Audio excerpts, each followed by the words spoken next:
How's it going, everybody? My name is Breeze and welcome back to the Football Manager Streamer Showdown YouTube channel. Before we get into things today, a quick reminder, if you are new around here, please subscribe to the channel, and whilst you're down there, leave a like on the video as well. So Season 5 of the FM Streamer Showdown has finally been announced, and what a season it is shaping up to be, with the announcement of what I like to call the Super Pool. That's right, alongside the 5 major European leagues that we're used to seeing, which are of course the Premier League, the Bundesliga, La Liga, Serie A and Ligue 1, the 5 extra leagues are now added into the player pool, which are of course Liga NOS, the Eredivisie, the Championship, the Brasileiro A, I think that's how you pronounce it, and of course the MLS.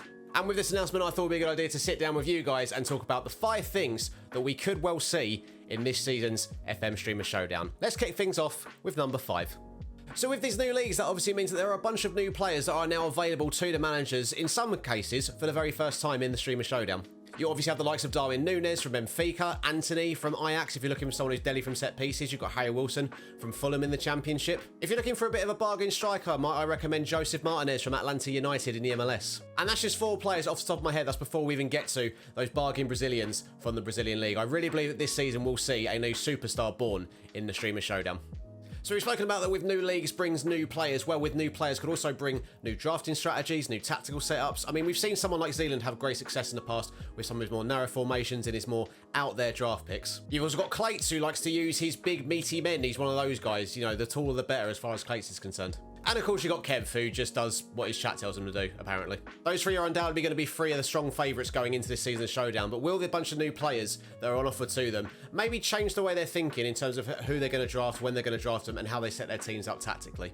Kev in particular could be in trouble, given that, you know, there's a real chance he might not have even heard of any of the players in the MLS or Liga NOS or Eredivisie. It could be really interesting to see, and I can't wait to see how Draft Night in particular unfolds. And of course, if you want to watch Draft Night and the entirety of the Streamer Showdown this upcoming week, then make sure you are following the Twitch channel at twitch.tv/FM Streamer Showdown. Link in the description. So with those potential drafting and tactical changes due to the new players in the player pool, could we see a new winner this season? There's a strong case to be made that someone such as Stinger or Work the Space or even Dr. Benji may have slightly more experience managing in the more obscure leagues as opposed to someone maybe like Holly Plays or Lelujo, for example. And you do have to wonder, will the additional players in this season give certain managers just that little bit more of an advantage over the rest of the competitors? Obviously, you've still got the 5 major European leagues, so a lot of the managers will have their tried and tested players that they've used before and they trust. But the temptation, I'm sure, will be there to go from someone from the Eredivisie, to go from someone from the Liga NOS, to go from someone from the MLS.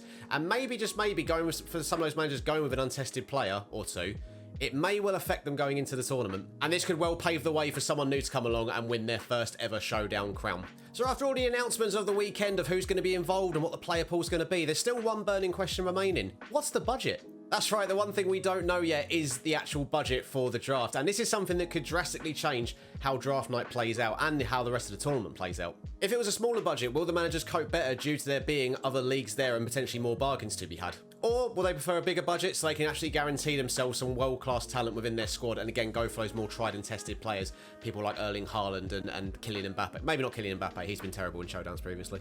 But it is looking like that we will find out what the budget of the draft is going to be on draft night. So my question for you, comment section, let me know, what do you think the budget will be? And for me, the main thing that we could almost definitely see on Wednesday on draft night is what I think will be the hardest draft yet. Simply put, I personally believe having even more players available to the managers going into draft night will make it much more difficult than previous seasons. With the Super Pool, a name I'm really becoming a bit of a fan of, to be honest, the managers have simply never had so much choice before, which can make their prep even more difficult than before. Some will probably overthink it and, you know, overlook maybe some possible gems that are available, again, specifically in the Brazilian league. And others may simply just buckle under the pressure. They may just get inside their own heads and think to themselves by the time it gets to Wednesday, oh, I really haven't prepped enough here, and there's definitely some players that I'm not aware of that will give another manager the edge over myself. It's going to be interesting to see how all 9 managers prepare for this draft. I do not envy them in the slightest. And that's why, for me, again, personally, I think this could potentially be the most difficult draft we've ever seen in the FM Streamer Showdown. Again, comment section, let me know, what do you think? So there you have it, ladies and gentlemen. Season 5 is certainly shaping up to be one of the most exciting showdowns yet. I personally cannot wait to see how everything unfolds, and I'm sure you can't as well. A reminder, if you have enjoyed today's video, make sure you are subscribed to the channel so you don't miss a future upload. And again, leave a like on the video whilst you're here as well. I've been Breezy. I'll see you in the next video. Thank you very much for watching. Bye-bye.